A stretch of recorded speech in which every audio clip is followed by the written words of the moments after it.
அப்பதான் முதல் London, America, France எவ்வளவு செலவழிஞ்சது? 2016 ஆண்டு நண்பனுடன் சேர்ந்து இலங்கையை சுற்றி வருகின்ற ஒரு முயற்சியில் ஒரு ஈழத்தமிழன் முயற்சி செய்கின்றார். 2017 ஆண்டு மறுபடியும் ஒரு முயற்சி, துவிச்சக்கர வண்டியிலே இலங்கையை சுற்றி வருகின்ற ஒரு முயற்சியில் ஈடுபடுகின்றார். அதன் பிறகு 2019 ஆண்டு இலங்கையை சுற்றி வருகின்றார் ஒரு ஈழத்தமிழர், அதுவும் வவுனியாவை சேர்ந்த ஒரு நபர்.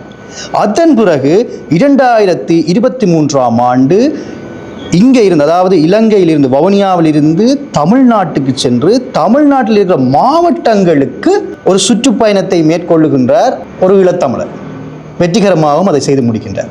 அதன் பிறகு 2024 ஆண்டு இந்தியாவை சுற்றி வருகின்றார். அனைத்து முக்கியமான மாகாணங்களுக்கும் செல்லுகின்றார். இந்தியாவை சுற்றி ஒரு சாதனை பயணம், சாதாரண விஷயம் இல்லை. அந்த சாதனை தமிழன், அந்த ஈழத்தமிழன், அவரை ஒரு நேர்காணல் செய்ய போகின்றோம். யார் அவர், அவருடைய பின்னணிகள் என்ன, இந்த ஒரு முயற்சிக்கு என்ன காரணம் என்று பரபரப்பான பல விஷயங்கள் இந்த காணொலியில் நாங்கள் பார்க்க போகின்றோம்.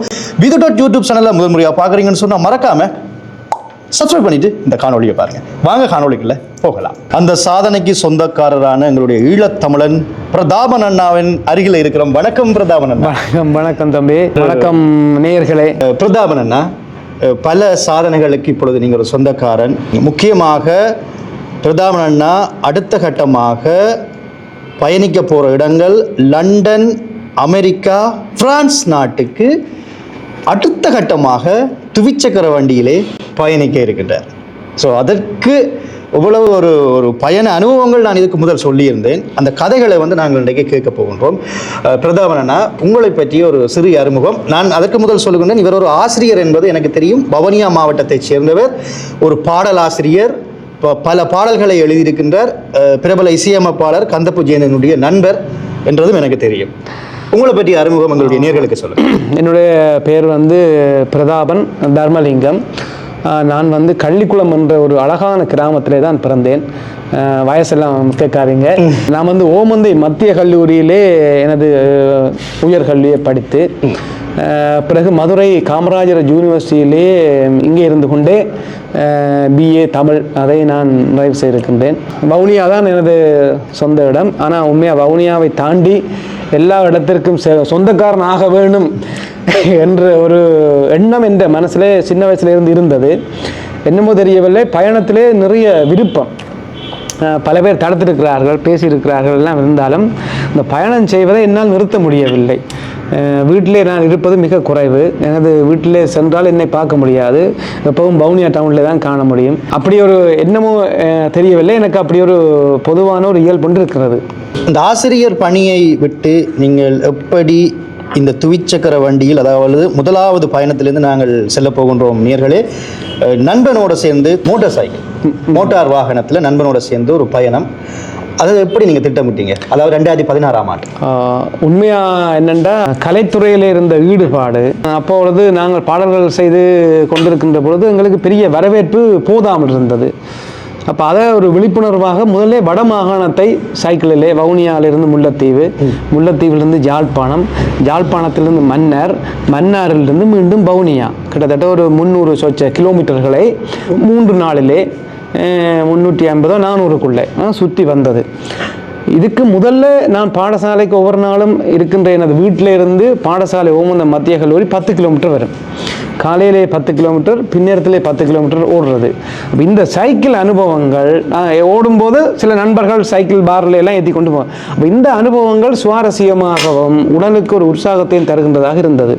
அப்போ இதையே நாங்கள் ஒரு சாதனையாக செய்யக்கூடாது அப்படின்ற எண்ணம் வந்தது. சிலர் கேலி பண்ணுவார்கள், என்னடா இவர் இந்த நேரம் சைக்கிளில் திரிகிறார், இவரை விட சின்னப்படியெல்லாம் மோட்டர் சைக்கிளில் திரிகிறாங்கன்னு சொல்லி கேலி பண்ணுவாங்க. எனது நண்பர் டேனியல்னு சொல்லி மன்னாரில் இருக்கிறார். அப்போ அவரோட நான் கதைக்கின்ற பொழுது, ஏன் டேனியல், நாங்கள் இது ஒரு சாதனையான விஷயமா எடுத்து பண்ணினா என்ன? அப்போ டிஸ்கவரி பார்க்கின்ற பழக்கம் எங்களோட இலங்கையிலே கொஞ்சம் அதிகமாக வர தொடங்கி விட்டது.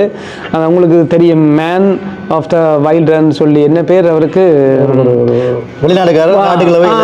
சாப்பிடுவார். அது ஒரு நிறைய வரவேற்பு தர. இப்போ எங்களுக்குள்ளே ஒரு உற்சாகம், இப்போ நாங்கள் ஏதாவது செய்தா என்ன அப்படின்னு சொல்லி அதுக்கு பிறகுதான் இந்த இலங்கையை சுற்றி வர வேண்டும் என்ற எண்ணம் வந்தது. அப்போ தம்பி இமயவனன் சொல்லி அவர் மோட்டார் சைக்கிள்லே பல மலைகள் எல்லா இடங்களையும் சாதனை செய்திருக்கிறார். அப்போ அவர் ஒரு நாள் கேட்டார், அண்ணா நாங்கள் முதல் சைக்கிளில் சுற்றுறதுக்கு முன்னாடி இலங்கையில் இருக்க மோட்டர் சைக்கிளில் சுற்றுறேன் என்னன்னு கேட்டார். அப்போ எனக்கு புதுசாக இருந்தேன். ஓகே, அப்போ நான் அப்போ அவருக்கு சொன்னேன், ஜோதிச்சு போட்டு இந்த விஷயத்தை நாங்கள் ஒரு நாளில் பண்ணணும், அப்போ தான் அது பிரியோசனம். ஆனால் இதெல்லாம் நடக்குது 2016 முக்கியம். 2016 உண்மையாக இலங்கையின் வரலாற்றில் யாருமே இலங்கையை சுற்றி வரவில்லை. அதற்கு முன்னால் கொழும்பிலிருந்து கண்டி வந்து யாழ்ப்பாணம் போன இதுகள் எல்லாம் இருக்குது. எனக்கு என்ன யாருமே செய்யாத ஒன்றை செய்யணும்ன்ற ஒரு உணர்வு ஒன்று இருந்தது. அப்போ அவர்கிட்ட சொன்னால் இல்லையா ஒரு நாளில் வரது கொஞ்சம் கஷ்டமாக இருக்கும், யோசிப்போம்ன்றார். அது இல்லை, எனக்கு என்ன உதவியா இப்படி வந்தால் தான் விஷயம் ஓகே சரியாண்டு கூட. இப்போ சுற்றுப்புற சூழலை மையப்படுத்தி நாங்கள் ஒரு நாள் நல்லூர் கோவில் தான் ஆரம்பிக்கணும். முருகன் சன்னிதானத்திலே எனக்கு முருகன் என்றால் அல்லது நல்லூர் கோவில் என்றால் ஏனோ தெரியாத ஒரு விருப்பம், அந்த கோவிலின் அந்த கோபுரமும் அந்த அழகும். அப்போ சரி என்று நாங்கள் வவுனியாவிலிருந்து நல்லூருக்கு வந்து அதிகாலையிலே 4:30 அப்படி வந்திருக்கோம். அப்போ வடமாகாண சபையின் அமர்வின் அந்த தலைவராக இருந்த CVK சிவஞானம் ஐயாவும் அவரோடு சேர்ந்து தியாகராஜா சார் மற்றது இந்திரராஜா சார்னு சொல்லி மாகாண சபை உறுப்பினர்கள் எல்லாம் வவுனியாவிலேருந்து 2 பேர் வந்திருக்கிறாங்க. இவர்கள் எல்லாம் வந்து காலையிலே எங்களுக்கு பொன்னாடை போர்த்தி மாலையெல்லாம் அணிவித்து அந்த வாசலிலே முருகன் சன்னிதானத்திலே பயணத்தை தொடக்கி வைக்கிறார்கள். அப்போ எனது நண்பர் இமயவனுக்கு கண்ணெல்லாம் கலங்கி விட்டோம். இன்னொன்னா பெரியாக்கள் எல்லாம் வந்து மாலை போட்டு இப்படி கௌரவிக்கிறாங்க. இந்த வாழ்க்கையில மாகாண சபை இருந்த ஒரு மாகாண சபை பரபரப்பா இருந்தது. அப்ப அவருக்கு ஆச்சரியமா போச்சு, உங்களை இப்படி வழி அனுப்புறாங்களே அப்படின்னு சொல்லி அவர் ஆச்சரியப்பட்டார். அப்ப அவர் இந்த காலெல்லாம் தொட்டு நான் கும்பிட்டு உண்மையா இந்த இப்படியான சிந்தனை வாரக்கு இன்னும் ஒரு முக்கியமான காரணம் அகலங்கன் சார், கலாநிதி தமிழ்மணி அகலங்கன் சார். அவரது பாசறையிலே அவரது பட்டறையில தான் நாங்கள் இலக்கியம் இந்த பயணங்கள் இந்த விடயங்களை எல்லாம் கற்றுக்கொள்கிறோம். அங்கே கலை இலக்கிய நண்பர்கள் வட்டம் என்று வவுனியாவிலே மிக ஒரு பெரிய ஒரு அமைப்பு, ஆண்டுதோறும் புத்தகங்கள் இதுகளெல்லாம் வெளியிட்டு வர்றங்க. அங்கே இருந்து பட்டத்திட்டப்படுகின்ற பொழுதுதான் இந்த சிந்தனைகள் எங்களுக்கு உதயமாகுது. ஆகா, சீராக்கள் மாதிரி நாங்களும் ஃபேமஸ் ஆகணும், இந்த விடயங்களில் வரலாறு படைக்கணும்ன்ற சிந்தனையெல்லாம் வந்தபோது முதலாவதாகத்தான் இந்த பயணத்தை ஆரம்பித்தோம். முதல் பயணம் எதை நோக்கமாக கொண்டது? சுற்றுப்புற சூழலை பாதுகாப்போம். இதுதான் முக்கியமான சுற்றுப்புற சூழலை பாதுகாப்போம். அப்போ என்ன பொதுவான ஒரு கொள்கை, நாங்கள் எங்கேயும் யார்கிட்டையும் அனுமதி எடுக்க என்ன எங்களுக்கு அதை பற்றிலாம் தெரியாது. அப்போதான் முதல் நான் வேறு யார்கிட்டையும் கதைக்கும் போதெல்லாம் சிரித்தார்கள், இது எல்லாம் சரி வராது, இது நீங்கள் செய்ய மாட்டீங்க, இது அப்படி இப்படிலாம் கேலி பண்ணாப்பா. அந்த கேலி கூட எங்களுக்கு ஒரு உற்சாகத்தை தந்தது, இல்லை முடிக்கணும். அப்போ எனக்கு தெரிந்த நண்பர்களோட கதைச்சு முக புத்தகம் ஊடாக வேறு பத்திரிகைகள் ஊடாக இந்த செய்தியை பரப்பணும்னு சொல்லி தர்மினி அக்கான்னு சொல்லி அப்போ அவ சொன்னால் சில ஐடியா தந்தான், நீங்கள் போய் கொடியை கொண்டு வாங்க இப்படி இப்படிலாம் சொன்னான். சரியான மோட்டர் சைக்கிள் நாங்கள் சுற்றுப்புற சூழல் ஒரு கொடியை வச்சுட்டு அவள் பிடிச்சு கொண்டு இருக்கா. அப்போ இனியும் நன்றாக மோட்டார் சைக்கிள் ஓட்டக்கூடிய அனுபவம் இருக்குது அவருக்கு.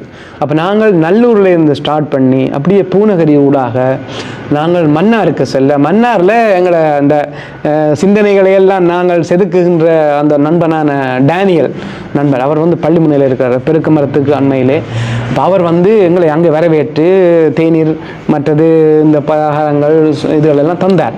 இப்போ அங்கே இருந்தெல்லாம் நாங்கள் திருப்பி அவரோட எல்லாம் தண்டு போட்டு என்ன குறிப்பிட்ட தூரத்துக்கு இருக்கா மோட்டார் பைக்கை நிறுத்தி என்ஜினை கொஞ்சம் ஓய்வு கொடுக்கும். பைக்கின் மாடல் என்ன?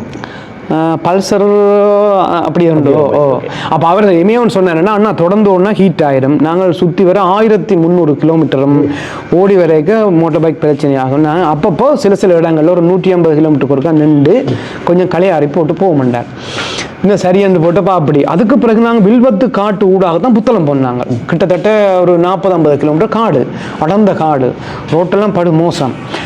அந்த நேரம் ரோடுகள் வந்து சரியான மோசம். அப்போ சரி போவோமே, அப்போ இவனுக்கு ஒரு துணிச்சல் இருக்கு ஆளுக்கு மோட்டார் பைக் அனுபவத்தில். அப்போ இந்த சரி 2 காட்டுக்குள்ளார போகும்போது அந்த கேபிள் கிளச் கேபிளோ மீட்டர் கேபிள் வந்து வேலை செய்யலை. இப்போ என்னடா செய்கிறது பிரச்சனை, நாங்கள் அது இல்லாட்டி போக மாட்டோம். இல்லை கிலோமீட்டர் பார்க்கணும். சரி என்று நாங்கள் புத்தளத்துக்கு போயிட்டு அங்கேருந்து ஒரு 1 hour எங்களுக்கு அதெல்லாம் செய்து எடுக்க தாமதமாக போயிட்டு அதுக்கு பிறகு நாங்கள் அப்படியே நேராக அதன் ஊடாக நீர்கொழும்பு சென்று கொழும்பு காலிமுடத்திடலே ஒரு நண்பரை எங்களது தனிப்பட்ட நண்பரை சந்தித்து அவருடைய படங்கள் நான் எடுத்துக்கொண்டு அங்கே இருந்து நாங்கள் காலிக்கு போனோம். காலிக்கு போனால் காலியிலே ரயில்வே ஸ்டேஷனில் இமயவண்டு ஒரு நண்பர் இருந்தார். அப்போ அவரும் எங்களை வரவேற்று உபசரித்து எல்லாம் செய்துட்டு அங்கே இருந்து நாங்கள் வெளிக்கிட்டு அதனூடாக ஹம்பாந்தோட்டை. அப்படியே என்னென்ன பிரதேசங்களுக்கு போனீங்க? பிரதேசங்கள் காலி, ஹம்பாந்தோட்டை, தங்கால கம்பாந்தோட்டை. ஹம்பாந்தோட்டையிலேருந்து புத்தள என்ற இடத்துக்கு நாங்கள் போயிட்டு போகும்போது இரவு 12 மணி ஆகிவிட்டது, நடுச்சாமம். அங்கே இருந்து நான் புத்தளையிலிருந்து திருப்பி அதனூடாக மொனராகலை வந்து தான் பொத்துவில் வர வேணும். வருகின்ற பொழுது அதுக்குள்ளே ஏதோ கொஞ்சம் ஓடுறது, நித்திர பிரச்சனை, யானை பிரச்சனை இருக்குது. ஏதோ கடவுளை வேண்டிக் கொண்டா நான் எதையும் நான் சந்திக்கலை. அப்போ போகின்ற போது நித்திரையும் ஏலாமல் போயிட்டுது. இந்த கட்டாயம் ஒரு ரெஸ்ட் இல்லாவிட்டால் ஓட கஷ்டம். சரியென்று இப்போ நானும் இமையவனும் அந்த மொனராகலைக்கும் அதுக்கும் போகிற இடத்துல பஸ் ஹோல்ட் ஒன்று இருந்தது. சொன்னோம் ஏழாமல் கண்ணாண்டு அவரே சொல்லிட்டார்.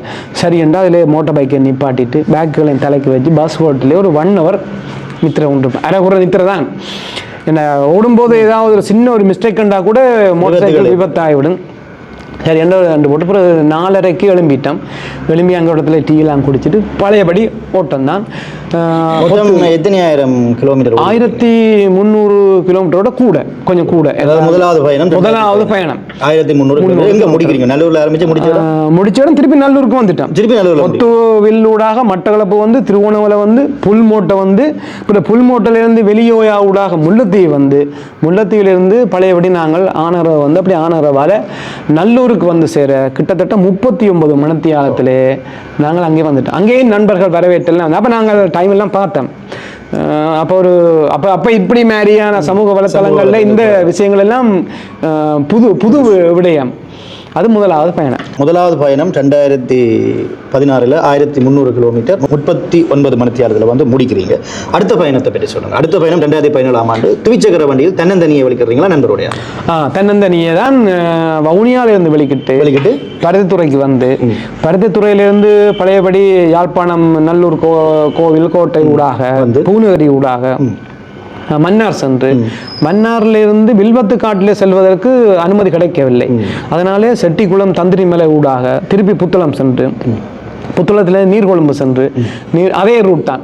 நீர்கொழும்பு சென்று கொழும்பு சென்று அதே ரூட்லேயே சைக்கிளில் செல்லுகின்ற பொழுது எனக்கு புத்தளத்துக்கு மன்னாரில் இருந்து இமயவன் ஏற்கனவே பயணம் செய்த அனுபவம் இருந்ததால் அவர் எனக்கு மோட்டர் சைக்கிளில் சப்போர்ட்டுக்கு வந்தார். அப்படியே கொழும்பு, காலி, தங்கால, மாத்தரை, அம்பாந்தோட்டை வரையும் சென்று அதே ரூட்டூடாக புத்தளை வந்து குருநாகலிருந்து பொத்துவில் வரும் வரைக்கும் எனக்கு இமயவன் பக்கபலமாக 5 நாள் என்னுடைய நின்றவர்.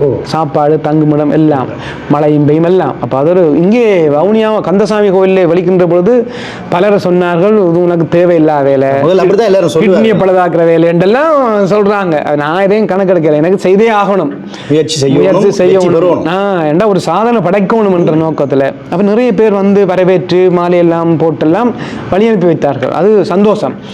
அப்போ நான் இப்போ அம்பாந்தோட்டையை போயிட்டு நின்ற உடனே எல்லாரும் ஓகே, இவன் ஓடிடுவான். அதுவரை ஒரு யோசனை இருந்தது. முதலாவது பயணம் 11 நாள்லேயே இதே பயணத்தால் யாழ்ப்பாணம் வந்து யாழ்ப்பாணத்திலிருந்து மீண்டும் வவுனியாவில் சென்று முடித்தேன். அப்போ அடுத்த பயணம் 2017ஆம் ஆண்டு எத்தனை கிலோமீட்டர்? 1515 கிலோமீட்டர். எத்தனை நாளில்? 11 நாளில். உணவு சாப்பாடு எல்லாம் கடைகள்லையும் அங்கே எங்கேயும் தான் தங்குறது ஹோட்டலில். 2016 உங்களுக்கு எவ்வளோ செலவழிஞ்சது? முதல் பயணத்துக்கு ஒரு 10,000 ரூபா அப்படி செலவழிஞ்சிருக்கு. ஏன்டா ஒரே நாள்லேயே வந்துட்டேன். தங்குமிடம் எல்லாம் வந்துட்டோம். ஆக பெட்ரோல் அடித்ததும் சாப்பிட்டதும் மட்டும்தான். அடுத்த பயணம் 2017 எவ்வளவு முடிஞ்சது? அது உண்மையாகவே எப்படியும் கிட்டத்தட்ட இலங்கை காசுக்கு 1 லட்சம் ரூபா அப்படி முடிஞ்சது. பெரிய காசு. இப்போ ஒரு 4 லட்சம் பெருமதியான காசு. மற்ற சில பேர் தங்குமிடம் தந்தாங்க, சாப்பாடு, நல்ல வரவேற்பு கிடைத்த எல்லா இடமும் ஊடகங்கள் அது எல்லாமே ஒரு நல்ல வரவேற்பை தந்தன. 2வது பயணம் 2019 தான் பிரதாபன் அண்ணா வந்து பிரபல்யமாகிறார். இயற்கை சூழலை வலியுறுத்தி, அதாவது சுற்றுப்புற சூழலை பாதுகாப்போம்னு சொல்லி ஒரு பதாதிகை முன்னுக்கு சைக்கிளிலே கொழுவி வவுனியா நகரத்தில் இருந்து புறப்படுறீங்க. அது ஞாபகம் இருக்கு, நான் பத்திரிகைகள் பார்த்திருந்தேன். அப்போவே அதோட மலையக மக்களுக்கான தேயிலை தோட்ட மக்கள் உரிமையே அதிலே வலியுறுத்தி இருந்தேன். அதனால ஒரு விஷயம், சுற்றுப்புற சூழலை தாண்டி நீ இன்னும் கொஞ்சம் யோசிச்சு அந்த மலையக மக்களுக்கான அந்த ஓய்வூதியத்தை அது இன்னும் கொடுக்கப்படையில, அது வேற பிரச்சனை. பட் அதுக்கு வலியுறுத்தி எங்களுடைய ஈழத்தமிழர் நல்ல ஒரு விஷயம், நல்ல ஒரு பாராட்டுகள். 2009 பயணம் பற்றி சொல்லுங்க. அது வந்து இலங்கையை சுற்றி வருகிறது. இதுக்கும் அதுக்கும் என்ன வித்தியாசம்? என்ன உண்மையா உங்களுக்கு ஓப்பனாக சொல்லுவோமே என்னண்டா, அந்த டைமுக்கு பிறகு பார்த்தா கனபேர் வந்து இலங்கையை சுற்றி வர விஷயங்கள் நடந்து கொண்டிருக்குது. ஒரு ஏழாத ஒரு தம்பி ஒரு ஆள் 3 சில்லு சைக்கிள்லே இலங்கையெல்லாம் சுற்றி வர.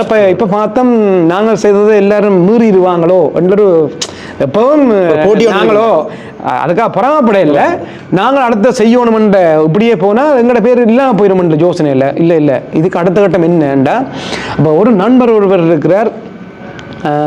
அப்போ அவரோட கதைக்கும் போது சொன்னார், தான் எல்லா மாவட்டங்களுக்கும் பஸ்ஸில் போயிட்டு வந்தேன்னு சொல்லி எனக்கு சொன்னார். அதுவும் மைண்டில் வாமதவனன்னு சொல்லி கிளிக் ஆகிட்டு, ஓஹோ இப்படி ஒரு விஷயம் இருக்கு, கருப்பொருள் அவர் சொல்லேக்கே கிளிக் ஆகிட்டு. அப்போ அவர் பஸ்ஸில் போனவர், நான் சைக்கிளில் போனால் என்ன, சில பேர்கிட்ட கைக்கு லூஸ் ஆகுனாக்கு மலை நாட்டிலலாம் சைக்கிள் ஓடிவியான்லாம் பேசினாங்க, அதுக்கு நீங்கள் மற்ற சைக்கிள் வச்சுருக்கணும். இப்போ நான் சொல்லி இல்லை, செய்யத்தான் வேணும், ஏழாண்டதை செய்யணும், அதான் சாதனை.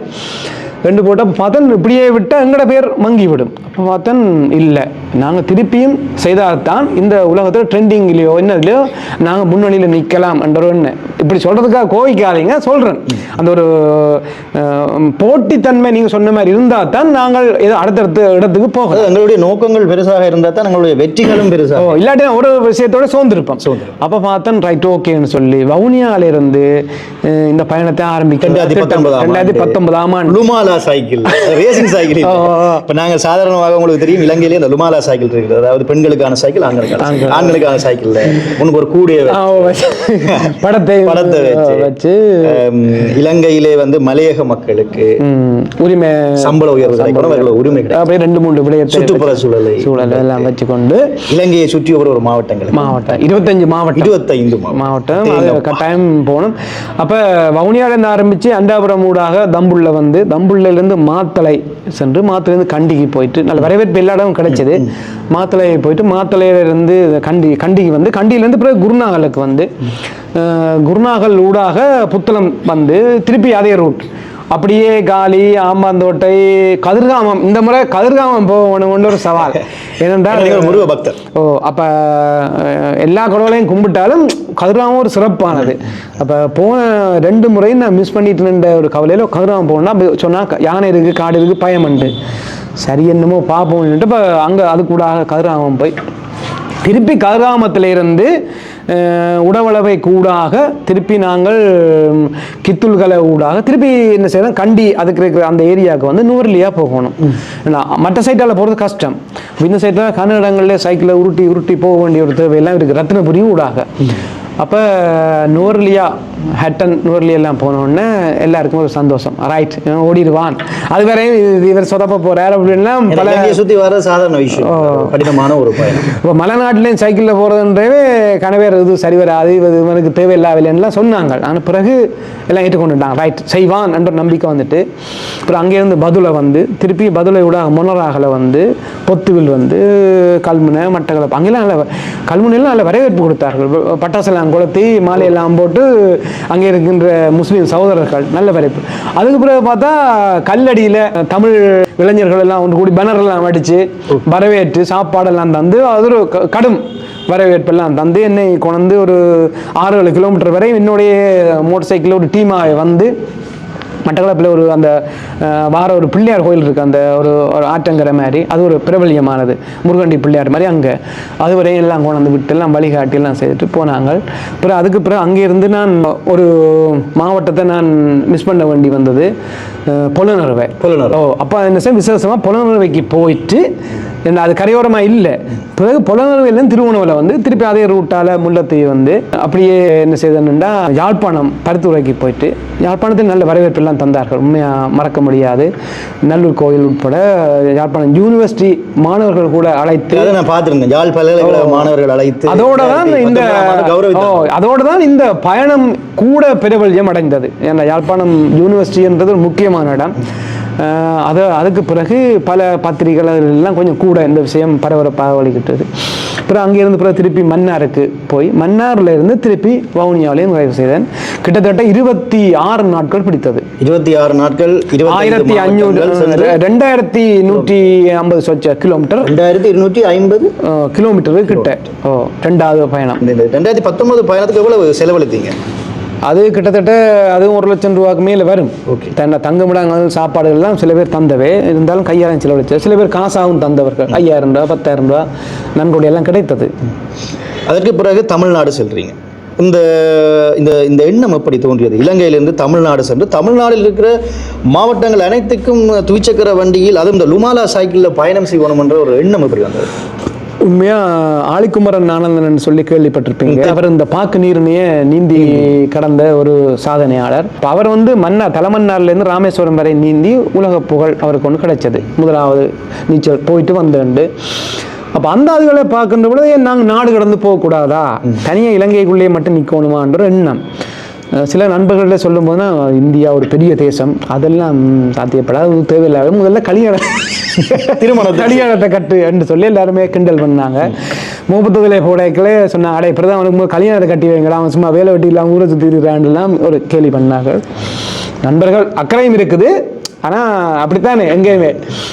அப்போ எனக்குள்ள அது ஒரு என்ன சொல்கிறது, அணையாத தீயா எரிஞ்சு கொண்டு இல்லை, இந்தியா போகணும், இந்தியா பார்க்கணும் அப்படின்ட்டு. அப்போ அதுக்கான சந்தர்ப்பம் எப்படி கிடைத்ததுன்னா, எங்களோட அக்கா ஒரு ஆள் லண்டனில் இருக்கிறா. அவன் என்ன செய்தா, அம்மாவையும் கூட்டிட்டு நீ இந்தியாவுக்கு வான்னு சொன்னான். ஓஹோ, அப்போ பார்த்தேன், ரைட், இது ஒரு அருமையான தருணம். முதலே எழுதி எல்லாம் பிளான் எல்லாம் போட்டு எத்தனை கிலோமீட்டர் எல்லாம் ஏற்கனவே எல்லாம் நான் எப்பவும் எனக்கு ஒரு சித்தப்பா ஒரு ஆள் இருக்கார் சுவிஸில், சிங்கம் சித்தப்பா, அவர் நாகராஜாண்டா. அப்போ அவர் தான் சொன்னார், நீ என்ன செய்ய போறியோ எழுத்தில் எழுதி வை. அவர் சொன்ன ஆலோசனையில் நான் என்ன செய்தேன், எல்லாம் எழுதி பேப்பரில் எல்லாம் எப்போவோ புக் பண்ணி வச்சிருந்தேன். இப்போ கூட அமெரிக்கா உட்பட எல்லா இடத்தையும் எழுதி வச்சிருக்கேன். சகலதும் எல்லாம் இடத்துல இருக்குது, எத்தனை கிலோமீட்டர் என்னென்றலாம். அதை செய்யும் போது தான் பிறகு அதை கொஞ்சம் விரிவுபடுத்தி கொண்டு போகணும். அப்போ அதை உடனே பார்த்தா இந்த நல்ல சந்தர்ப்பம் உண்டு, உடனடியாக இந்தியா அமைப்பை எடுத்து தமிழ்நாட்டெல்லாம் எடுத்து எல்லாம் ஆராய்ஞ்சு எல்லாம் பார்த்து எந்தெந்த ரூட்டால் போகிறோன்னு சொல்லி கந்த போய் சேர்ந்துட்ட போய் கேட்க, சார் இது உங்களுக்கு கஷ்டமான வேலை சார்லாம் சொன்னேன். இல்லை பரவாயில்ல சேர்ந்து போயே ஆகணும்ண்டு. அப்போ அவர்கிட்ட கம்ப்யூட்டர்லேயே நான் அந்த ரூட் மேப்புகள் போடுகின்ற அந்த அம்புக்குறிகளை எல்லாம் அவர்கிட்ட கேட்டு போட்டால் நான் ரெடி பண்ணி போட்டோம். அவரும் விஷ் பண்ணார், இல்லை சார் போயிட்டு வாங்க, ஆனால் கஷ்டமான வேலை சார்ன்னு கொஞ்சம் கவலைப்பட்டுலாம் சொன்னார். கடினமான வேலை. ஏன்னா இப்போ நான் இங்கேருந்து நான் சென்றிருக்கிறேன், இந்தியாவுக்கு நான் சென்றிருக்கிறேன், சென்னையில் 18 நாள் நின்றுருக்கிறேன். 2500 கிலோமீட்டர் ட்ராவல் பண்ணியிருக்கிறேன் 3 நாளில் வாகனத்தில் குடும்பத்தோட கோயில்களுக்கு சென்றிருக்கிறேன். ஒரு கடினமான பயணமும் கூட. அதைத்தான் நான் யோசிக்கிறேன், எப்படி அது உங்களால் முடிந்தது, ஆனால் வெற்றிகரமாக அதை முடிச்சிருக்கிறேன். அந்த பயண அனுபவத்தை பற்றி சொல்றேன். அது 2023ஆம் ஆண்டு கிட்டத்தட்ட 7ஆம் மாதம் என்று நினைக்கிறேன், ஜூலை மாதம் 29 நாள் சைக்கிளில் பயணித்தது. 3000 கிலோமீட்டர் எஸ்டிமேட், கிட்டத்தட்ட 2900-3000 கிலோமீட்டர் வரும். அப்போ அங்கே இருந்து ஆரம்பிக்க எனக்கு யார்கிட்ட சப்போர்ட்டும் இல்லை, ஒற்றுமே தெரியாது. அப்போ பூமி அண்ணான்னு சொல்லி ஒருவர் நாங்கள் போகிற டிக்டாக்கு ஃபேஸ்புக்கில் பார்த்து லைக் பண்ணி கமெண்ட் பண்ணுறவர், அவரை நான் பார்க்க இல்லை. சரி, ஓகே, ஏதோ ஒரு தொடர்பு கிடைக்குமேன்னு சொல்லி சென்னையில் இருக்கிற மெரினா பீச், அதில் அந்த தொழிலாளர்கள் பார்ப்பேன். அங்கே ஒரு நண்பர் ஒரு ஆள் இருந்தவன், அவன் உதவியோட இதை நோக்கமாக கொண்டு இதே சுற்றுப்புற சூழல் தான், சுற்றுப்புற சூழல் இயற்கை சமூக ஆர்வலர் என்று சொல்லலாம். அப்ப என்னண்டா, என்ன சுற்றுப்புற சூழல்னா நிறைய பேர் ஆதரவு தரும். மரங்கள் நடுவோம் என்றும் ஒரு வசனம் இருக்கு. மரங்கள் நடுவோம், மழை நீர் சேகரிப்போம் என்றெல்லாம் சில பேர் அதை கேலி பண்ணினாலும், ஆனால் அது நீண்ட கால நோக்கத்திலே அது ஒரு முக்கியமான ஒரு சரியான நோக்கங்கள் இருக்கா சொல்லுங்க. என்ன இந்த எங்களுடைய நோக்கம் தவறாக எதிர்கால சந்ததிக்கு போகக்கூடாது. அந்த நோக்கத்தை எனக்கு அதாவது மரங்களை நட்டு வளர்ப்போம், மழை நீரை சேகரிப்போம், இதன் மூலமாக சுற்றுப்புறல் பாதுகாக்கப்படும். மழைநீர் சேகரிக்க குளங்களில் தண்ணி கூட பறவைகள் விலங்குகள் ஊர்வன எல்லாம் அது இயற்கை அழகா செழிப்பாக மாறும். எங்கள் வவுனியா இந்த பிரதேசங்களில் இயற்கையாகவே இருக்குது. ஆனால் சில இடங்களில் காடுகள் அழிக்கப்பட்டு இந்த சுவாசத்துக்குரிய காற்று கூட அசுத்தமாக மாறிவிட்டதாக நாங்கள் அறிகிறோம். அப்போ அதனால தான் பார்த்தோன்னா இப்படியான ஒன்று கட்டாயம் இந்த உலகத்துக்கு தேவை. எங்களால் முடிஞ்ச ஒரு இந்த பயணத்தோடு அதையும் இணைச்சி நாங்கள் செய்வோம் என்று சொல்லித்தான் ஆரம்பித்தது. அப்போ மெரினா பீச்சில் தொழிலாளர் சிலையில் இருந்து ஆரம்பிக்கும், யாருமே இல்லை. எனக்கு தெரிஞ்ச ஒரு அக்காவும் அவங்களோட சேர்ந்த ஒரு நண்பரும் வந்திருந்தாங்க. அவங்க தான் வீடியோ எடுத்தது, ஃபோட்டோ எடுத்தது, ஏன்னா எதுவுமே தெரியாது. அப்போ அங்கே இருந்து நான் காஞ்சிபுரம் போய் காஞ்சிபுரத்தில் போகின்ற பொழுது பூமி அண்ணான்னு சொன்னேனே சந்திரகுமாரன், அவர் முன்னாள் ஜிஆர்டிவி ரிப்போர்ட்டர், எனக்கு அது தெரியாது, ஓய்வு பெற்றுட்டார். அவர் பிரபலமான ஊடகவியலாளர். அடித்து, தம்பி நீங்கள் இப்படி வந்தது அறிஞன், நீங்கள் கட்டாயங்கிறதுக்கு வாங்க என்ற ஒரு பேனர் ஒன்று ரெடி பண்ணி முதல் சமூக வலைத்தளத்திலேயும் அந்த இணையதளங்கள்லேயும் அவர் தான் அதை ப்ரமோட் பண்ணுறார். நான் காஞ்சிபுரத்திலிருந்து திருவண்ணாமலை ஊடாக திருப்பூரில் இருக்க பல்லடத்துக்கு போகின்ற பொழுது தங்குமிடம் தந்து சாப்பாடெல்லாம் தந்து அங்கே இருக்கின்ற அரசு கல்லூரியிலே ஒரு நிகழ்வு ஒன்றை ஏற்பாடு செய்தார். எனக்கு ஆச்சரியமாக இருந்தது, இப்படி ஒரு வரவேற்பு கிடைக்கிறதா, அதுவும் தமிழ்நாட்டிலேன்னு சொல்லி. அங்கே நிறைய ஊடகங்கள் எல்லாம் வந்திருந்தன. அந்த பாடசாலை கல்லூரியின் அதிபர், ஆசிரியர்கள், ஒரு நூற்றுக்கணக்கான மாணவர்கள் மத்தியிலே கரகோஷம் செய்து பொன்னாடை போத்தி ஒரு மரக்கன்றை ஞாபகார்த்தமாக நட்டு என்னை என்ன சொல்கிறது அந்த பயணத்தை சிறப்படைய செய்தார்கள்னு சொல்லுவோம். அப்புறம் அதுக்கு பிறகுதான் பல ஊடகங்கள்ல எல்லாம் இலங்கை சார்ந்த ஊடகங்களும் சிலரை வெளியிட்டிருந்தன அந்த காலத்திலே. அதுக்கு பிறகு பயணம் ஒரு மாவட்டமாக சென்ற போது. எந்தெந்த மாவட்டங்களுக்கு சரி மொத்தம் எத்தனை மாவட்டங்கள்? மொத்தமாக 38 மாவட்டம். சில இடங்கள் சமதரையாக இருக்கிற, சில இடங்கள்ல கொஞ்சம் ஏற்றம் இருக்குது. ஆனால் ஊட்டிக்கு போகிறதுக்கு அங்கே போலீஸ் அனுமதிக்க விடவில்லை. ஏன்னா சைக்கிளில் போகிறது போகலாம், அவங்க தராதபடி அப்புறம் அவங்கள சொல்ல மீறி போகலாம் போயிட்டு. அப்புறம் அங்கேருந்து அப்படியெல்லாம் சுற்றி பழனி அதுக்குள்ளே மதுரை தேனி மாவட்டம். உங்களுக்கு தெரியும், இசைஞானி இளையராஜா பிறந்த இடம், அதே மாதிரி பாரதி ராஜா பிறந்த இடம், அதே மாதிரி கவிஞர் கவிப்பரசு வைரமுத்து பிறந்த இடம், அப்படி பலரை உருவாக்கிய தேனி மாவட்டம். பார்க்க சூப்பராக இருக்குது. நல்ல தென்னை மரங்கள், வாழை தோப்புகள், மலையோடு சேர்ந்த பிரதேசம், தரையும் இருக்குது. அங்கே தான் கொடைக்கானலும் இருக்குது. அந்த இடமெல்லாம் சுற்றி பார்த்துட்டு அப்படியே அதனூடாக மதுரைக்கு மதுரை மீனாட்சி அம்மனையும் பார்த்து அங்கேயும் ஒரு வரவேற்பு கிடைத்தது. இந்த பூமி அண்ணா என்று நாங்கள் அன்பாக அழைக்கிற சந்திரகுமார் அண்ணா இதுக்கு பிறகு என்ன செய்தார், ஒவ்வொரு இடங்களுக்கு செல்லும் தனக்கு தெரிந்தவர்களை தொடர்பு கொண்டு இந்த வரவேற்கின்ற ஒழுங்குகளையும் உபசாரங்களையும் செய்து வந்தார். அப்புறம் அதில் இருந்து அப்படியே நேர அதுக்கு ஊடாக தென்காசி, அப்படியே திருநெல்வேலியெல்லாம் போய் கன்னியாகுமரி போன போது அங்கே உங்களை மாதிரி ஒரு நல்ல அன்பு தம்பி ஒரு ஆள் எனக்கு அறிமுகமாகிறார். சமூக சேவகர் குளச்சல் முகமது சபீர் என்று சொல்லி, அவர் இஸ்லாமியர் தான், ஆனால் அவருக்கு எந்த மதமோ எதுவும் இல்லை. அவர் அங்கே நல்லா வரவேற்று அங்கே இருக்கின்ற செய்திகளை எல்லாம் எல்லா தொலைக்காட்சிகளுக்கும் அவர் என்ன செய்ய கொடுக்கறதுக்கான ஏற்பாடெல்லாம் ஒழுங்கெல்லாம் செய்து ஒரு பெரிய லெவலில் இந்த பயணத்துக்கு என்ன சொல்கிறது ஒரு மகுடம் வைத்த மாதிரி அங்கே செய்து கன்னியாகுமரி சென்ற போது என்றெல்லாம் போட்டார். அதுக்கு பிறகு அங்கேயிருந்து திருச்செந்தூர் முருகனுக்கு முதலாக எல்லாமே முதல் தான் அங்கே போய் அங்கே சென்ற போது அப்போ என்ன நடக்குன்னா ஒரு அதிசயமா, இலங்கையில் இருக்கின்ற லண்டனை சேர்ந்த ஞானிய சன்னாண்டு, அவர் உங்களோட ஓமந்த மத்திய கல்லூரியில் பழைய மாணவர் சங்கத்தில் இருக்கிறார். அவரும் படித்தார். எங்கடா நிற்கிறாய் வா. எனக்கு ஆச்சரியமாக இருந்தது. அப்போ என்ன ஃபேஸ்புக்கை பார்த்துட்டு நான் இங்கே தான் நிற்கிறேன் வாண்டார். அப்போ அங்கேயே அவரை முதல் சந்தித்து அவரெல்லாம் தங்குமிடமும் சாப்பாடெல்லாம் தந்து அவர்களோட சேர்ந்து கோயிலுக்கெல்லாம் போய் வழிபட்டு பிறகு வருகின்ற போது கொஞ்சம் காசு தான் வேணாம்னு சொன்னேன். இல்லை பிடின்னு சொல்லி வில்லங்கமாக இந்திய ரூபாய்களை தந்திருந்தேன். அவரோட சேர்ந்து இன்னொரு அண்ணா தந்து அப்போ ஒரு சந்தோஷம். இப்போ எனக்கு என்ன உண்மையாக காசு தட்டுப்பாடும் வர தொடங்கிட்டு என்னடா செய்கிறேன்னு பார்க்க அந்த கடவுள் அருள் என்ன உதவியா இவரை சந்திக்க கிடைத்தது. அதுக்கு பிறகு அங்கேருந்து நான் அப்படியே தஞ்சாவூருக்கு தஞ்சாவூரூடாக சிதம்பரம், இதுக்கு வேளாங்கண்ணி மாதா கோவிலுக்கு உண்மையாக அற்புதமாக இருந்துச்சு. அது மிக பிரம்மாண்டமும், கடற்கரைக்கு அண்மையில் ஏகப்பட்ட மக்கள். அதையும் பார்த்து கொண்டு சிதம்பரம் ஊடாக அப்படியே விழுப்புரம் ஊடாக பாண்டிச்சேரி, மாமல்லபுரம் அதெல்லாம் சென்னைக்கு சேர்ந்தேன். சென்னைக்கு வந்த நாட்கள் எடுத்து 29 நாட்கள். சென்னைக்கு வந்த பொழுது இந்த பூமி அண்ணா என்ற சந்திரகுமாரனோட கதைத்து அவர் இலங்கையை சேர்ந்த ஒரு அறிவிப்பாளரை எனக்கு அறிமுகப்படுத்தினார் இந்திய மண்ணிலே. அவருடைய பேர் டக்குன்னு எனக்கு வருதில்லை. அவர் ஒரு இஸ்லாமியர் தான்.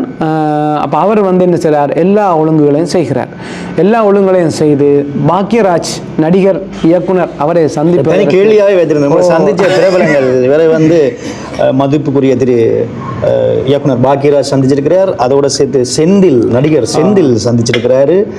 இந்திய பிரபலங்கள் எல்லாம் உங்களை சந்திச்சு அந்த வந்தபோது அவர் தான் என்ன செய்கிறாருன்னா கூட்டி கொண்டு போய் தங்கம் எல்லாம் செய்து பிறகு பூமி அண்ணாவும் அங்கேருந்து வாரார், எங்கள் திருப்பூரில் இருந்து சென்னைக்கு வாரார். அதே மாதிரி ஓமந்தை பழைய மாணவர் சங்கம் இந்திரன் சொல்லி அவரை நான் திருச்சியிலே சந்திச்சு அவரும் வந்திருந்தார். ஞானேசன் செயலாளரும் பொருளாளரும் அதிர்ஷ்டவசமாக அவங்களும் இந்தியாவுக்கு வந்துட்டாங்க. அப்போ எல்லாருமே சேர்ந்து பாக்யராஜ் அவரை பார்க்க போகிறோம். அதே மாதிரி பிரசாத் ஸ்டூடியோக்கெல்லாம் போகிறோம் குடும்ப சகிதமாக எல்லாம். அப்போ நான் நினைச்சு பார்க்க இல்லை, எல்லாம் சரியாக இப்படி அமைந்திருக்கிறது. என்ன கூறினார்கள் அவர்கள் உங்களுக்கு? அவர் எல்லாம் பாராட்டு சொன்னார், நல்ல விஷயம், நல்ல பாக்யராஜ் திரு பாக்யராஜ் அவர்கள் என்ன கூறினார்? அவருக்கு இது புதுசாக இருந்துச்சு, இப்படி உண்டா இலங்கையிலேருந்து சரிங்களா ஆள் என்னெல்லாம் கேட்டு வாழ்த்து சொன்னார். வாழ்த்து பொன்னாடி எல்லாம் போட்டு நாங்களும் அவருக்கு ஒரு ஸ்வீட் ஒன்றை கொண்டே கொடுத்தோம். இதெல்லாம் நிறைய கதைச்சார். அதே மாதிரி நடிகர் செந்தில் அவர்களை சந்திச்ச போதும் அவரும் வாழ்த்து சொல்லி அப்படியா சைக்கிளில் சுற்றுனதா ஓகே நல்ல விஷயம் வாழ்த்துக்கள்னு சொல்லி சொன்னாங்க.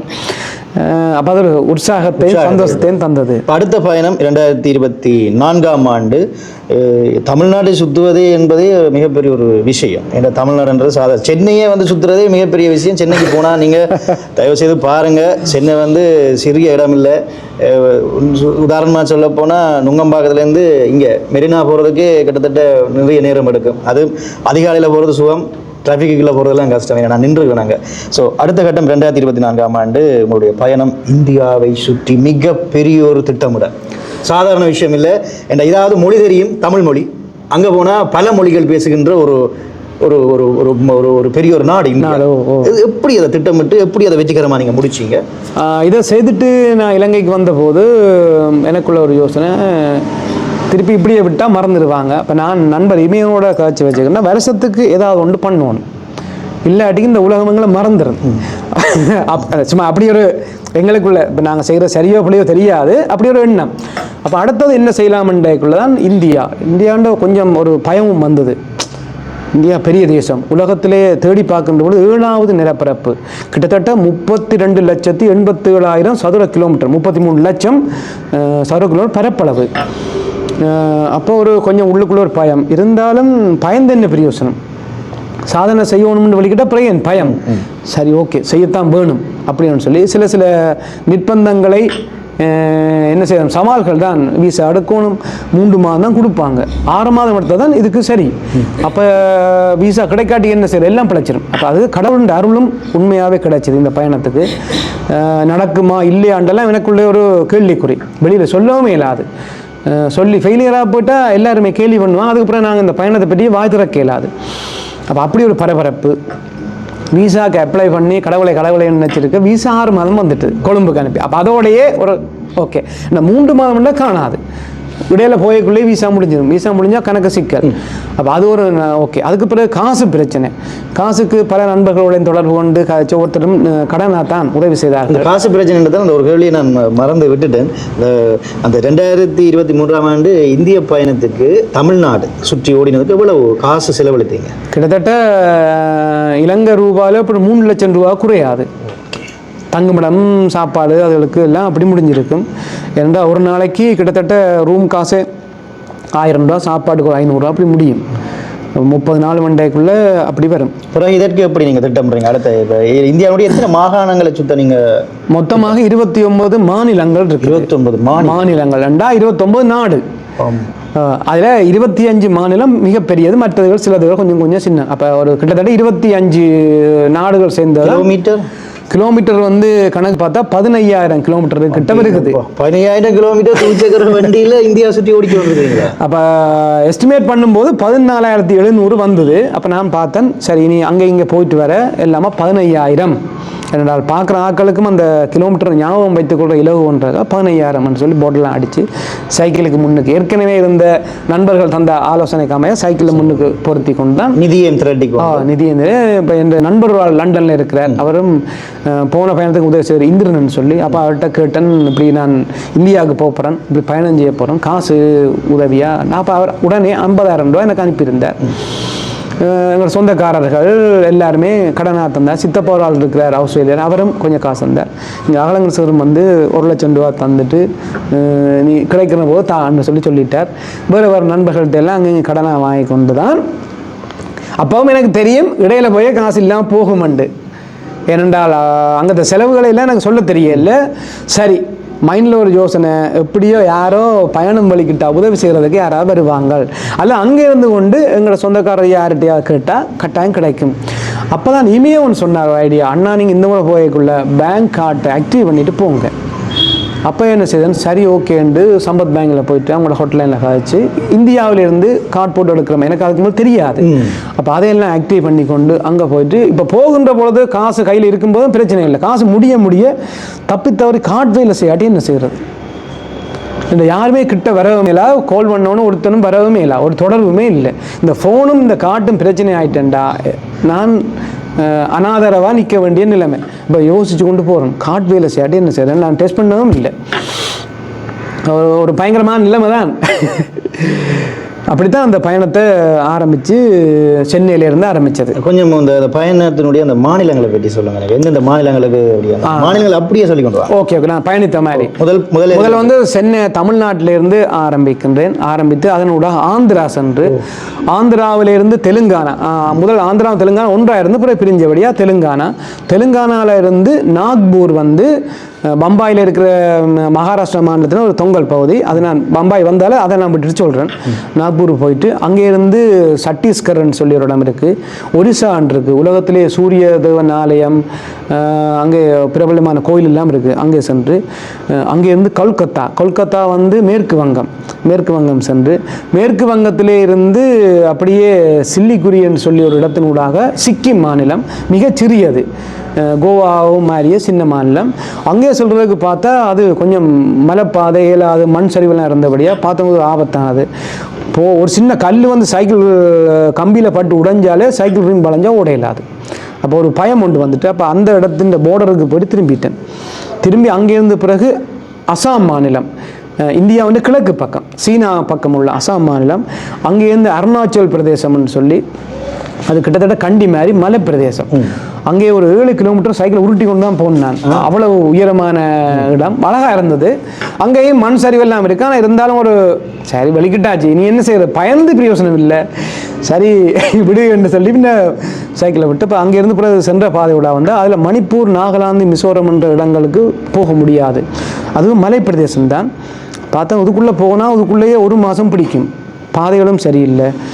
அதுக்குள்ள ஒரு 7 சின்ன மாநிலங்கள் இருக்குது. அப்போ கிழக்கு பகுதிக்கு போயிட்டு இருந்தானே, அசாம், அருணாச்சல், அதான் மெயினானது. போயாச்சு, ஓகே நீ பேசாமல் போனேன், பீகாருக்கு போகணுன்னு மனசு சொல்லிச்சு.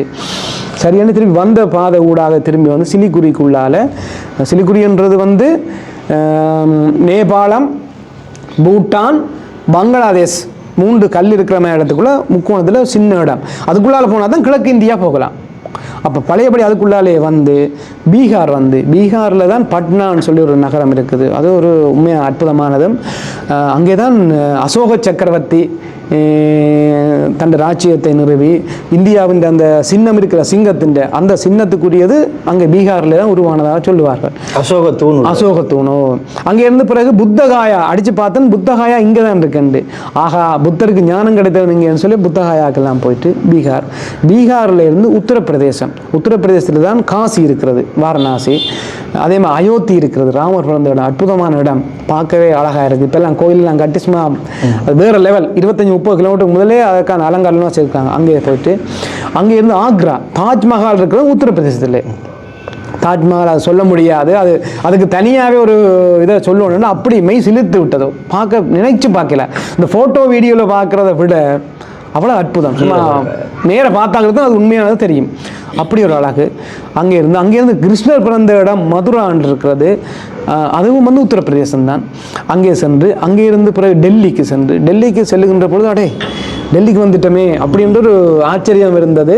நிறைய நண்பர்கள் அதுக்கு பிறகு தொலைபேசியிலே கதைக்க வலிக்கிட்டார்கள் எல்லாருமே, வாழ்த்துக்கள் அப்படி இப்படின்னு சொல்லி. முதலே எல்லாம் போக மாட்டான்லாம் ஜோதிச்சவங்க. அங்கே போன உடனே ரைட், அப்போ ஓரளவு சாத்தியமாக சக்ஸஸாக வந்தாலும் நிறைய பேர் வாழ்த்துலாம் சொன்னாங்க.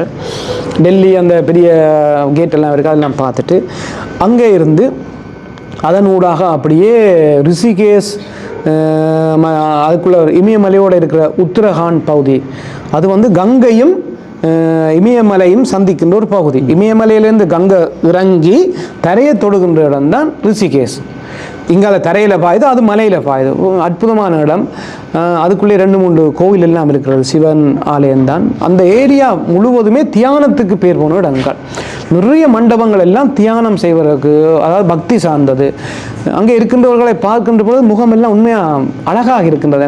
அவர்களுடைய பிறந்த இதோ என்னமோ அமைதியாகவும் நல்லா இருந்துச்சு. அவர்கள் பழகின்ற விதம் எல்லாம். அங்கே இருந்த பிறகு மகாபாரத போர் நடந்த குருஷோத்திரத்துக்கு போனேன். அங்கே தான் அஸ்தினாபுரம், எங்கேருந்தெல்லாம் தேடி பார்த்தா அங்கே இருந்தது. அதற்கான ரோட்டுகளிலேயே அந்த வீரர்களை எல்லாம் சிலைகளாக செய்து வைத்திருந்தார். பாண்டவர்கள், மற்றது பீஷ்மர், இதெல்லாம் செய்து வைத்திருந்தார்கள். அங்கே சென்ற பொழுது அங்கே ஒரு பெரிய குளம் ஒன்று இருக்குது. அதுவும் வந்து ஹரியானா மாநிலத்திலே தான் இருக்குது, உத்தரப்பிரதேசத்துக்கு அடுத்ததாக. அங்கே சென்று பார்த்தால் மிக பிரம்மாண்டமான ஒரு சிலை. எப்படி என்றால் கிருஷ்ண பரமாத்மா அர்ஜுனனுக்கு உபதேசம் செய்யும், கீதா உபதேசம் செய்யும். அந்த தேரோட சேர்த்து வெங்கலத்தில் அமைத்திருந்தார்கள், லைட்டெல்லாம் போட்டு. உண்மையாக பிரம்மாண்டமாக குளத்துக்கு நடுவிலே அங்கே கோயிலும் இருக்குது.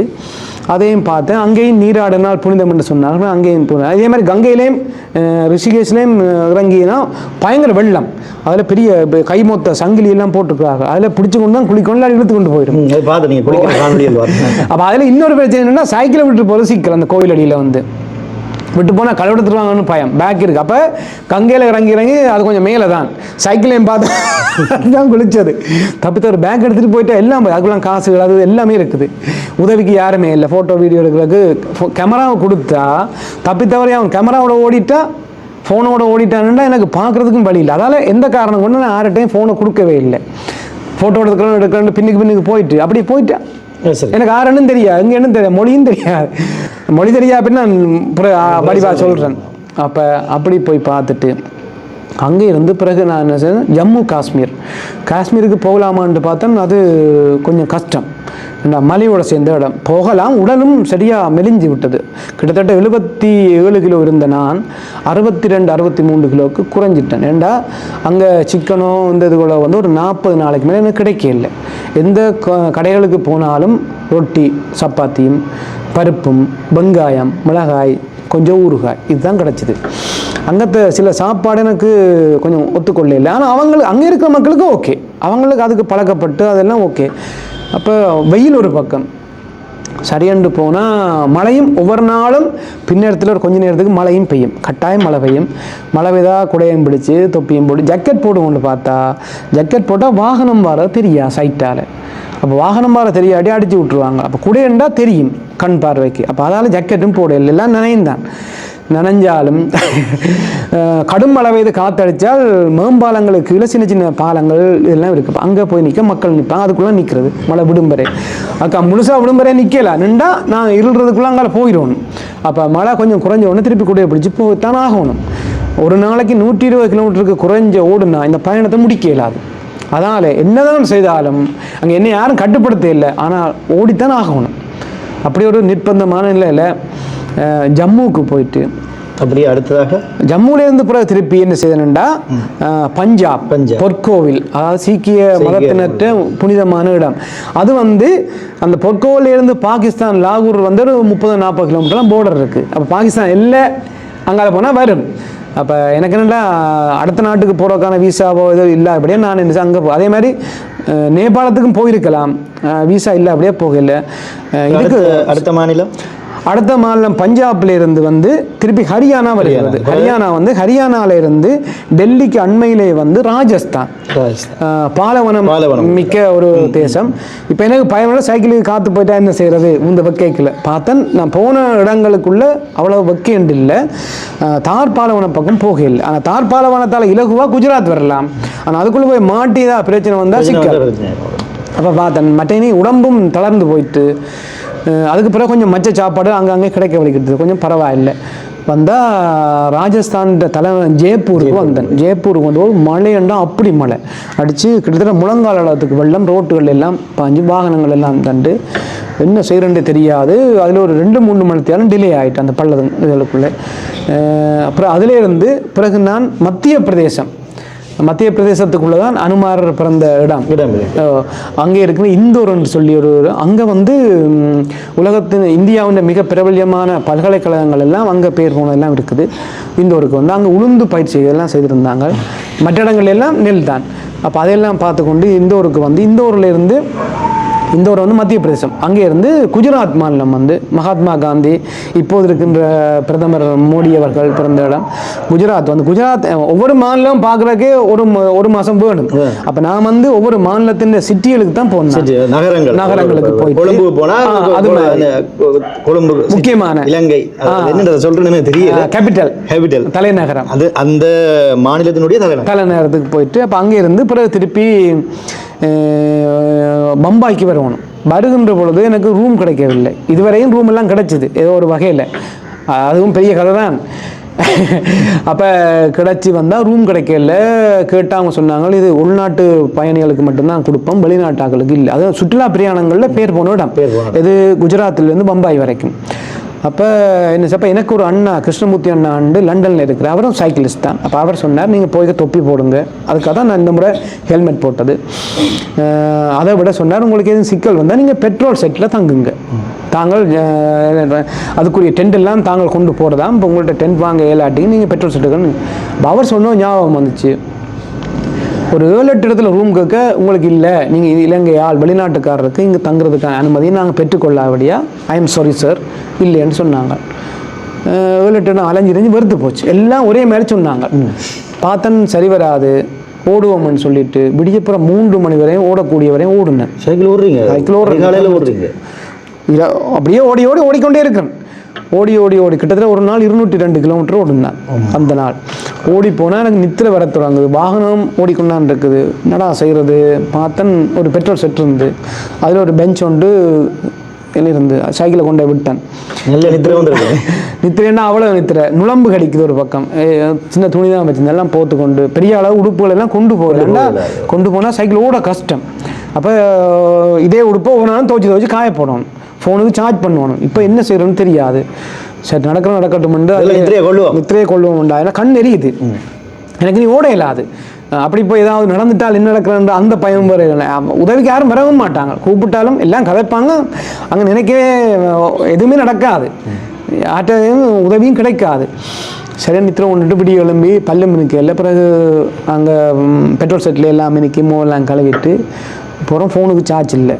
அப்புறம் ஒரு கடையில் சாப்பிட போயிட்டு சார்ஜ் எல்லாம் போட்டுக்கொண்டு தான் அப்படின்னா பம்பாய்க்கு வந்து சேர்றேன். அது 4 நாள் பெட்ரோல் செட்டில் தான் இதே மாதிரி தான் தொடர்ச்சியாக. பம்பாய்க்கு வந்தபோது பம்பாயிலையும் இருக்க இடம் இல்லை, அவங்க தரமாட்டேன்ட்டாங்க. அலைஞ்சிருந்து பார்த்தா இது அங்கேயும் ஒரு பெட்ரோல் செட்லேயே இதே மாதிரி இருக்கா. பெட்ரோல் செட்காரன் சொல்லிட்டா இங்கே நிற்க வேணாம் போகுண்டு. என்னடா செய்யணும், இப்போ முன்னுக்கு பார்த்தா ஒரு பெஞ்ச் மாதிரி இருக்குது, அந்த இடத்துல படுத்தான் உடம்பு அடித்து படுத்தா என்ன செய்கிறது, ஒன்றும் செய்யலாது. படுத்துட்டு காலையில் எழும்பி அப்படியே வந்து பம்பாய் வெல்கம் இந்தியாவோன்னு சொல்லி ஒரு மிக பிரபல்யமான ஒரு இடம் இருக்குது. என்ன பேரை மறந்துட்டு நான். மும்பாயில் கடலால் வருகின்ற பொழுது ஒரு பிரபல்யமான மும்பை கேட்டோ இந்தியா கேட்டோன்னு சொல்லுவாங்க. அந்த இடத்துக்கு போயிட்டு பாசமதி ரைஸில் அந்த இடத்துக்கு போயிட்டு கேஃப் த வே இந்தியாவோ இதை சொல்லுவார். நான் டக்குன்னு ஞாபகம் இல்லை. அதுக்கெல்லாம் போயிட்டு அங்கே நல்ல சாப்பாடெல்லாம் கிடையாது, பார்க்க அழகாக இருந்து பம்பாய். பம்பாயிலேருந்து பிறகு திருப்பி கோவா வரணும். கோவா வர்றது பார்த்தா மலைப்பாதை, கூகுளில் ஜூம் பண்ணி பார்த்தா எல்லாம் வளைஞ்சு போகுது. என்னடா செய்கிறது எல்லாம் சிக்கல். இதுக்கு முதல்ல 5 தரம் சைக்கிளுக்கு பின்னுக்கு டயர் மாற்றியாச்சு. அது வர பேச்சு. அப்போ சைக்கிளுக்கு வந்து 5 தரம் டயர் மாதிரி எத்தனை நாளில் மாற்றினீங்க? அது எப்படியும் ஒரு 1500 கிலோமீட்டருக்கு ஒருக்கா மாற்றணும். 1500 கிலோமீட்டர் 2000 கிலோமீட்டர் மாற்றியாகும். அப்படியே தேஞ்சு எல்லாம் போயிடும். இப்போ ஆகலும் போயிட்டா படிச்சுட்டேன்டா இடையில ஒன்றுமே இல்லை. இங்கால 40 கிலோமீட்டர் இங்கால 40 கிலோமீட்டர் காடெல்லாம் இருக்கிற இடம். பயணம் தடைப்பட்டுடும். அப்போ அதுக்காக என்ன செய்யறது, டயரை அப்பப்போ மாற்றி கொள்வது. டவுனுக்குள்ளே தான் செய்யலாம். இடைக்கிட காற்றும் போயும் இருக்குது, அதுவும் ஒரு தனி கதை. அப்படி ஏகப்பட்ட சின்ன சின்ன கதைகள் இருக்குது. எல்லாத்தையும் காணொலிக்குள்ள உள்ளடக்க இயலாது. 126 நாள் எத்தனை ஆயிரம் கிலோமீட்டர்? 13,000 கிலோமீட்டர். 13,000 கிலோமீட்டர் ஓடி இருக்கிறீங்க. வாழ்த்துக்கள். ஒரு மிகப்பெரிய ஒரு சாதனை பயணம். இவர் இந்த கதை சொல்லும் பொழுது நான் சவால்கள் என்னென்னு சொல்லி ஒரு கேள்வி கேட்கிறேன். அந்த சவால்களையும் இவர் அந்த கதையினூடாக நீங்கள் கூறியிருக்கிறீங்க. இதற்கு எவ்வளவு செலவழித்தீங்க? கிட்டத்தட்ட இலங்கை காசுக்கு ஒரு 10 லட்சம் ரூபாய் குறையாம முடிஞ்சிருக்கு. 10 லட்சமா? ஆஹா, இவ்வளோ பெரிய ஒரு தொகையை உண்மையிலேயே மிக மிக ஒரு பெரிய ஒரு சாதனை. இந்த சாதனை நிகழ்த்தின பிறகு உங்களுக்கு வந்த வாழ்த்துக்கள் எப்படி? நிறைய ஆதரவுகளோ நிறைய ஊடகங்களில் இந்தியா ஊடகங்கள் பத்திரிகைகளில் வந்தது. முகப்புத்தகம் ஊடாக பலர் ஒவ்வொரு நாளும் பார்த்து ஆலோசனை சொல்லிக்கொண்டே இருந்தார்கள் இந்த பயணம் முடியும் வரை. வெளிநாடுகள் உட்பட இலங்கையில் இருக்க எல்லாருமே. அப்போ அது ஒரு விஷயம். இங்கே வந்த போதும் இங்கே இப்பொழுது பயணத்தை முடித்த பிறகு இருக்கிற நண்பர்கள் கூப்பிட்டு சாப்பாடு தராங்க, கௌரவிக்கிறாங்க, போத்துறாங்க. ஏன்னா நான் சாப்பாடு இல்லாமல் இருந்தெல்லாம் அவர்களுக்கு தெரிஞ்சிருக்குது. அதனால் எல்லாருமே முதலாவது சாப்பாடு, அதுக்கு பிறகு கௌரவம் எல்லாம் செய்கிறார்கள். அடுத்த சாதனை, அதாவது லண்டன், அமெரிக்கா, பிரான்ஸ் எப்போ போக போகிறீங்க? என்ன திட்டம்? சுற்றி வர்ற திட்டங்கள் என்ன? ஒரு சுருக்கமாக சொல்லுங்க மக்களுக்கு. பிரான்ஸ் முழுவதும் கிட்டத்தட்ட 6,43,000 சதுர கிலோமீட்டர், 4,200 கிலோமீட்டர் வரும். அது ஒரு பிளானிங் போட்டிருக்குது. அடுத்த வருஷம் இப்போ குளிர்காலம் விட செய்யலாது. அதை முடிச்சு ஜெர்மன், ஐரோப்பாவில் இருக்கிற முக்கியமான நாடு எல்லாம் போகிறதாக ஐடியா. ஏன்னா சொன்ன என்ன பிரச்சனை, அப்புறம் செய்யலாம் போயிட்டுன்னா கேலி பண்ணுவார்கள். சிலதை சொல்ல லண்டன் போகணும் அப்படி நீங்கள் யோசிச்சிருந்தீங்கன்னு சொன்னால் இந்த சாதனையை முடிச்சிருக்க மாட்டீங்க. ஏன்னா உங்களுக்கு வந்த அவமானங்கள் எல்லாம் அந்த கேலி இல்லை. ஏன்னா நாங்கள் ஆரம்பத்திலேயே இப்போ யூடியூப் சேனல் துவங்குறவங்களும் உனக்கு தேவையில்லாத வேலைன்னு என்ன சொந்தக்காரர் சொல்லியிருந்தாங்க. இவன் சும்மா அலம்புறான்னு சொல்லியிருந்தாங்க. இன்றைக்கு எனக்கு 65,000 சப்ஸ்கிரைபர்ஸ் வந்து 67 கிட்ட போயிட்டு. வாழ்த்துக்கள். பல பேருடைய ஒரு ஃபேன்ஸ் எனக்கு நிறைய பேர் இருக்கிறாங்க. எல்லாம் இறைவன் கொடுத்து, அது முருகன் கொடுத்தேன்னு நான் நினைக்கிறேன். முருகன் அதிக நேரம் நல்லூர்ல காணொலி இருக்கு. ஆமாம், பிறகு மக்கள் அப்படி நிறைய பேர் ஆதரவுகள் எனக்கு இருக்கு. ஸ்டார்ட் எங்கள் மட்டுமே சாதனையாளர்களுக்கு ஆரம்பம் என்பது அவமானம் தான். அது சரியோ? அதுதான் நான் உங்களை கதையிலேருந்து தெரிஞ்சு கொண்ட விஷயம். பல அவமானங்களை அப்படியே அந்த சொல்ல அடிக்கு மேலே அடி வாங்கி ஒரு சிற்பமாக வந்துருக்குறீங்க நீங்கள் போயிட்டு. சரி, அப்படியே சொல்லுங்கள். அதுக்கப்புறம் லண்டன் போயிட்டு எந்த மிகப்பெரிய கனவு வந்து அமெரிக்காவை நான் சுற்றி சைக்கிள் ஓடணும். கிட்டத்தட்ட 12,000 கிலோமீட்டர் குறையாது, 50 மாநிலம், உலகத்திலேயே முதலாவது வல்லரசு நாடாக இப்போ இருக்கிறது. அதுக்கு ஒரு ஈழத்தமிழன் போனான். எந்த பேரை நான் எங்கேயுமே ப்ரொமோட் பண்ணல. இலங்கை தனியார் கல்வி ஆசிரியர் வவுனியாவை சேர்ந்தவர் என்று தான் தமிழ்நாட்டில் இருக்கிற பத்திரிகைகள் ஊடகம்லாம் சொன்னது. எனக்கு என்னென்னா எங்களோட மண் தான் முக்கியமானது. மண்ணும் எங்களோட அந்த மொழியும் அதை உலகமெல்லாம் கொண்டு சேர்க்கணுன்றதில் ஒரு பெரிய கனவு இருக்குது. அதில் எத்தனை பேருக்கு உடன்பாடு இருக்கோ இல்லையோ எனக்கு தெரியல. என்னால் முடிஞ்ச ஒன்றை செய்யணும். மனித வாழ்க்கையை தாண்டியும் வரலாறுலே நாங்கள் இடம் பிடிக்கணுமெண்டா நிச்சயமாக ஒரு இலங்கையை சேர்ந்த ஒரு தமிழன் அமெரிக்காவில் போய் சைக்கிள் ஓடினான்ன்ற ஒன்றை பதிவு செய்யணுன்ற ஒரு பெரிய கனவு இருக்கிறது. ஆனால் அமெரிக்கான்ற சாதாரண விஷயம் இல்லை. எத்தனையோ இடர்பாடுகள், இவ்வளோ சிக்கல்கள். இந்தியாவை தமிழாக்கள் இருக்கிறாங்க. அமெரிக்காவிலே ஒவ்வொரு மாநிலம் ஒவ்வொரு விதம். அங்கே இருக்கின்ற மலைப்பகுதி சரி, இப்படி ஏகப்பட்ட நிறைய சவால்கள் இருக்குது. அப்போ ஒவ்வொன்றே ஸ்டடி பண்ணி கொண்டிருக்கிறேன். இப்போ எங்களுக்கு கடவுள் தந்த வரம் மாதிரி கூகுள் மேப்பும் கூகுளும் இருக்கிறதால தான் இதெல்லாம் சாத்தியம். சாத்தியம் இல்லை. இப்போ நீங்கள் இவ்வளோ தூரம் ஓடி வந்தது, நான் இவரோட உரையாடும் பொழுது இவர் சொல்லியிருந்தேன், எல்லாமே வந்து ஜிபிஎஸ்ல மேப் பண்ணி வச்சிருக்கிறாரு. இப்போ இலங்கையில் எங்கெங்கே ஓடினாருன்னு சொல்லி அவர்கிட்ட வந்து ஆவணமாக வச்சிருக்கிறாரு. அதே மாதிரி தமிழ்நாட்டில் எங்கெங்கே ஓடினார் துவிச்சக்கரவணி, சில பேர் கேட்பீங்களோ நீங்கள் அங்கே ஓடிட்டு சும்மா சொல்கிறீங்கன்னு சொல்லுவாங்க. அவர் எல்லாமே மேப்பிங் பண்ணி வச்சிருக்கிறாரு. அந்த டீட்டெயில் வந்து அவர்கிட்ட இருக்குது. நீங்கள் இவரை சந்திக்கும் பொழுது இவரெல்லாம் காட்டுவார். உங்களை வந்து இப்போ அந்த விளையாட்டுத்துறை ரீதியான நபர்கள் உங்களை சந்திக்கக்கூடும், இயற்கை சமூக ஆர்வலர்கள் உங்களை சந்திக்கக்கூடும். மற்றது இதே மாதிரி செய்ய வேண்டும் என்கின்றவர்களுக்கு நீங்கள் ஒரு முன்னுதாரணம். அப்போ உங்களை வந்து சந்தித்து அதுக்கான அனுபவங்களை வந்து பெறக்கூடும். ஏன்னா இவருடைய தொலைபேசி இலக்கத்தை வேணும்னா நான் காணொலியின் இறுதியில் வந்து குறிப்பிடுறேன். இவரோட தொடர்பு கொண்டு இவர் சார்ந்த அனுபவங்கள் இல்லை இவர் சார்ந்து நீங்கள் ஒரு நேர்காணல் செய்ய போறீங்களா செய்யலாம். ஏன்னா இதே மாதிரி இப்போ நிறைய பேர் வந்து இப்போ இலங்கையிலையும் வந்து பிரபல யூடியூபர் தமிழ் ப்ரோ வெளிக்கிட்டு போயிருக்கிறாரு. அதுக்கு ஒரு முஸ்லீம் இளைஞர் வந்து வெளிக்கிட்டு வந்தாங்க சாமி. அதுக்கு முதலே வந்து நீங்க சொன்ன துவிச்சக்கர வேண்டிய அந்த புகைப்படம் நான் பார்த்துருக்கேன். பல பேர் வந்து ஏதோ ஒன்று செய்யணும்னு சொல்லி வெளிக்கின்றார்கள். ஆனால் அது தனிப்பட்ட அவர்களுடைய நோக்கம், அதனுடைய நோக்கம் என்னன்னு எனக்கு தெரியாது, அது இறங்க முடியாது. ஆனால் அவர்கள் ஏதோ ஒன்று செய்கிறார்கள். உண்மையாக பயணம் செய்கிறதுன்றது ஒரு நல்ல அனுபவத்தை தரும். ஒரு கல்லூரியில் படிக்கிற மாதிரி இந்த பயணம் செய்வதன் மூலமாக அறிவும் அந்த ஆற்றலும் வந்து மேம்படும். சைக்கிள் எப்படி நீங்கள் இங்கேருந்து இந்தியா கொண்டு போனீங்க? என்னென்னா இதே மாதிரி சைக்கிளை போய் இந்தியாவில் தான் வாங்கினேன். கொண்டு போகிறதுக்கு அனுமதி இல்லை, ஃப்ளைட்டில் ஏற்ற மாட்டாங்க. அப்போ அதுவும் ஒரு தர்ம சங்கம். அங்கே போய் ஒரு புது சைக்கிளை வாங்கி சைக்கிளை வாங்கிட்டீங்க. அது பெரிய ஒரு கேள்வியாக இருந்தது. ஏன்னா இங்கே இருக்கிற சைக்கிளை கொண்டு போயிடலாம். அது ட்ரை பண்ணி பார்த்தா அது சாத்தியம் இல்லை. லக்கேஜில் போட்டு அதெல்லாம் சாத்தியம் இல்லாத விஷயம். அங்கே போய் இதே மாதிரி இப்போ ஐரோப்பா செல்லைக்கும் இதே சைக்கிளை கொண்டு போய் விட மாட்டாங்க. அங்கேயும் அந்த நாட்டுக்குரிய மாதிரி ஒரு சைக்கிளை தான் வாங்கணும். அங்கே வித்தியாசமாக இருக்கும். அங்கே சில ரூல்ஸ்கள் இருக்குன்னு சொல்கிறாங்கன்னு எனக்கு அதெல்லாம் சாதாரணமாக ஹெல்மெட் போட்டு தான். அப்போ அதுகளை எல்லாம் அங்கே நடைமுறை மற்ற இங்கே மாதிரி ஹைவேல எல்லாம் சைக்கிள் ஓட்ட விட மாட்டாங்களாம். அதுக்குன்னு பிரிம்பான பாதைகள்லாம் இருக்குது. அதெல்லாம் அறிஞ்சு கொள்ளணும். அதெல்லாம் அறிஞ்சு அது மேப்பிங் பண்ணி தான் போகணும். இப்போ அதால் அதுகளெல்லாம் ஒரு சவாலான விஷயம்தான். இனி வெளிநாட்டில் இருக்கின்ற எங்களோட புலம்பெயர் உறவுகள் சைக்கிள் ஓடுறாக்களும் இருக்கிறாங்க. நீ அவங்க இந்த ஆலோசனைகளை பெற்றுத்தான் இதை செய்கிறதா ஒரு யோசனை. நிச்சயமாக அப்படி யாரும் துவிச்சக்கர வண்டியில் பயணம் செய்து அனுபவங்கள் இருந்தால் இந்த அவங்களுடைய அனுபவ பகிர்வையும் அண்ணா நம்பரை நான் கடைசியில் தான் போடுவேன். நீங்கள் தொடர்புகளை ஏற்படுத்தி கதைச்சு கொள்ளுங்க. ஏன்னா இப்போ நான் காணொலி நீண்ட செய்தால் நிறைய பேர் பார்க்க மாட்டீங்க. இந்த அண்ணாவினுடைய அனுபவம் எப்படி இவர் அடுத்த கட்ட பயணத்துக்கு செல்ல போகிறார், அதற்குள்ள அவர் சொன்ன வலிகள் வேதனைகள் இருந்தது. இவர்கிட்ட கதை வைக்கிறேன்னு சொன்னால் இதை சொல்கிறாங்க அந்த பெரிய புத்தகம் மாதிரி தான் கதை கேட்கணும். என்னால் முடிஞ்ச அளவுக்கு என்னுடைய யூடியூப் சேனல் இவற்றை அந்த அனுபவ பகிர்வை பகிர்ந்திருக்கிறேன். இது ஒரு ஆவணப்படுத்தலும் கூட. நன்றி பிரதாபண்ணா, இந்த நன்றி நேரத்தை ஒதுக்கி தந்தமைக்கு நன்றி. உங்களுக்கும் விதுவுக்கும் நன்றி. மற்றும் அவற்றை ரசிகர்களான நண்பர்களான நீங்கள் இந்த பார்வையாளருக்கும் உண்மையாக கோடான கோடி நன்றிகள். தொடர்ந்தும் உங்களோட ஆதரவு கிடைக்கும்ன்ற நம்பிக்கையோடு நான் அடுத்த பயணத்துக்காக காத்திருக்கின்றேன். நன்றி. அதே மாதிரி இந்த காணொலியை எடுக்கின்ற ஜிபி மாமாவுக்கும் நன்றி. வீடியோ கேமராமேன் ஜிபி மாமாவுக்கும் நன்றி. அடுத்த காணொலியில் உங்களை நான் சந்திக்கும் வரை என்றும் உங்கள் அன்பான விது.